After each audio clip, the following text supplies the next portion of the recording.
Assalamualaikum warahmatullahi wabarakatuh. Kami dari kelompok 8 akan mempresentasikan hasil bisnis plan kami, di mana kami mengambil bisnis plan mengenai makanan, yaitu mochi. Kelompok kami terdiri dari 5 anggota. Berikut adalah anggota kelompok kami. Yang pertama yaitu Intan Pertiwi dengan NIM 2305258 sebagai moderator.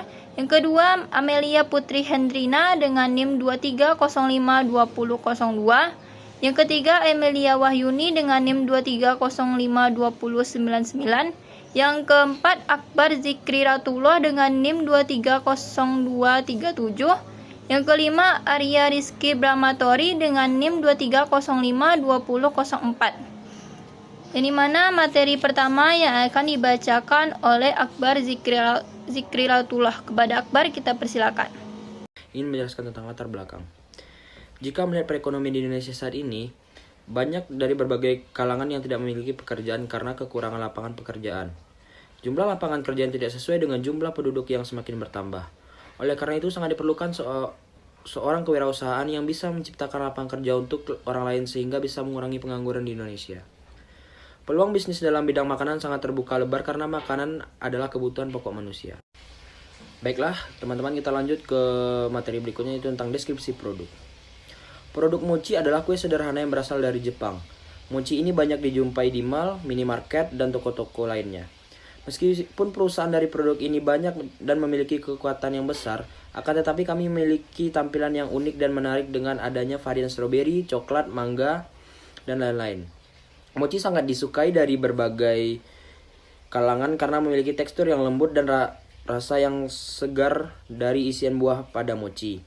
Buah yang digunakan sebagai isian mochi adalah buah fresh dan menggunakan bahan yang higienis. Kami juga akan melakukan inovasi baru baik dari segi varian, rasa, dan bahan yang kami gunakan sehingga dapat membuat konsumen senang dan menarik pelanggan lainnya. Itu visi, menjadikan usaha mochi ini salah satu usaha yang dapat dikenal oleh Civitas UNP dan menjadikan mochi nomor 1. Selanjutnya misi, kami meningkatkan rasa produk dan kualitas pelayanan yang baik dan disenangi pembeli. Membuat jajanan ini dikenal oleh masyarakat UNP, baik itu mahasiswa, pelajar, dan masyarakat umum. Melakukan promosi secara langsung dan tidak langsung. Selanjutnya tujuan. Yang pertama melatih kemandirian, yang kedua untuk melatih dan menerapkan jiwa kewirausahaan. Yang ketiga meningkatkan semangat mahasiswa untuk berinovasi tentang kewirausahaan. Selanjutnya manfaat. Yang pertama membuka lapangan pekerjaan, yang kedua untuk menambah pengetahuan dan pengalaman dalam berwirausaha. Yang ketiga membuat produk makanan dengan inovasi baru yang disukai oleh semua kalangan. Yang keempat meningkatkan pendapatan dan memperoleh keuntungan.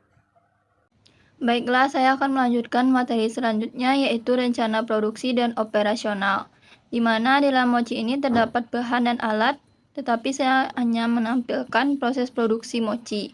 Yang pertama yaitu masukkan tepung ketan 3 gelas, yang kedua masukkan gelas 2-3 sendok makan sesuai rasa. Yang ketiga masukkan susu ultramilk 2 gelas lalu diaduk. Setelah itu masukkan 2 sendok makan minyak goreng, lalu aduk kembali. Setelah itu kukus hingga 20-25 menit. Kemudian sangrai tepung maizena 5 sendok makan. Selanjutnya bersihkan stroberi. Setelah adonan matang, lalu angkat dan diuleni dengan tepung yang disangrai agar tidak terlalu lengket. Selanjutnya yaitu taburi tepung maizena, sangrai ketalenan, lalu dipipihkan. Setelah dipipihkan, letakkan coklat, lalu di atasnya diberi stroberi. Kemudian ditutup lagi dengan coklat. Setelah itu lipat kecil mochi sehingga berbentuk bulat. Terakhir letakkan mochi tersebut di plastik mika khusus mochi. Dan mochi siap untuk dijual. Pada operasional di perusahaan kami, yaitu yang pertama pada pesanan. Kami menerima pesanan langsung dan tidak langsung, yang dimana pesanan secara langsung dengan mendatangi toko kami, sedangkan pesanan secara tidak langsung bisa melalui sosial media seperti Instagram, WhatsApp, dan telepon. Baiklah, materi selanjutnya yaitu sumber daya manusia, yang dimana di dalam perusahaan pasti ada struktur organisasi dan tugasnya. Berikut adalah struktur organisasi dan tugasnya di dalam perusahaan kami. Yang pertama yaitu kepala produksi yang tanggung jawabi kepada Intan Pertiwi, yang dimana tugasnya yaitu bertanggung jawab atas pengelolaan keseluruhan operasi produksi mochi. Yang kedua, operator produksi, yang ditugasi kepada Amelia Putri Hendrina, yang bertanggung jawab atas operasi peralatan produksi, melaksanakan proses produksi, dan menjaga kebersihan dan keamanan lingkungan kerja. Yang ketiga yaitu petugas pengemasan, yang dimana diberikan tugas kepada Emilia Wahyuni, yang bertanggung jawab atas pengemasan dan menjaga kebersihan area pengemasan. Yang keempat yaitu manajer penjualan dan pemasaran, atau yang biasa disebut dengan sales, yang ditugaskan kepada rekan saya yaitu Akbar Zikriratullah, yang bertugas mengembangkan strategi pemasaran untuk meningkatkan kesadaran merek dan penjualan mochi. Yang kelima yaitu administrasi dan keuangan, yang ditugaskan kepada Arya Rizky Bratori, yang bertanggung jawab atas administrasi umum. Sekian dari saya. Analisis pemasaran. Analisis pasar, kami memiliki tren konsumsi seperti mochi yang pernah menjadi tren. Segmentasi pasar, utama kami adalah anak muda yang tertarik pada produk eksotis dan penggemar makanan Jepang. Analisis pesaing, saat ini pasar mochi didominasi oleh mochi tradisional Jepang. Maka kami memiliki inovasi varian dengan berbagai varian rasa yang membedakan produk kami. Strategi pemasaran, kami menggunakan branding dan penempatan produk, pemasaran digital, dan partnership serta kolaborasi. Selanjutnya yaitu kompetitor analisis. Kompetitor yang pertama, sebuah bisnis yang telah lama dikenal dengan berbagai varian rasa mochi tradisional Jepang. Mereka memiliki jaringan toko retail yang luas dan memiliki reputasi yang kuat di kalangan penggemar mochi. Kompetitor 2, pesaing yang menawarkan mochi dengan berbagai rasa modern dan eksperimental. Mereka fokus pada penggunaan bahan-bahan organik dan menciptakan tren baru dalam industri mochi. Kesempatannya yaitu meningkatkan minat konsumen terhadap makanan eksotis dan inovatif. Peluang untuk memperluas pasar melalui kemitraan dengan toko-toko khusus makanan atau kafe. Ancamannya yaitu pesaing yang ketat dengan merek-merek yang sudah mereka mapan.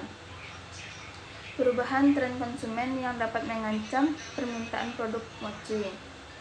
Strateginya yaitu strategi yang dapat digunakan adalah dengan menciptakan rasa-rasa mochi yang unik dan eksklusif untuk menarik perhatian konsumen. Kami menjelaskan tentang rencana keuangan. Biaya investasi peralatan 86.000, biaya bahan baku 131.000, biaya operasional 1.115.000, harga mochi, varian mochi selain coklat atau strawberry 5.000, varian mochi buah stroberi dan mangga 7.000, varian mochi paket istimewa semua varian rasa 20.000, varian mochi dua mochi buah dan mochi selai seharga 12.000, varian mochi dan mochi selain coklat dan mochi selain strawberry 10.000, varian paket mochi dua mochi buah mangga dan mochi buah stroberi seharga 15.000. Jadi kesimpulannya, pasar lokal yang jenuh dengan produk makanan yang serupa membuat persaingan menjadi sengit, kurangi kesadaran konsumen terhadap produk mochi dan manfaat kesehatannya, dan tidak adanya infrastruktur distribusi yang efisien untuk menjangkau pasar yang lebih luas.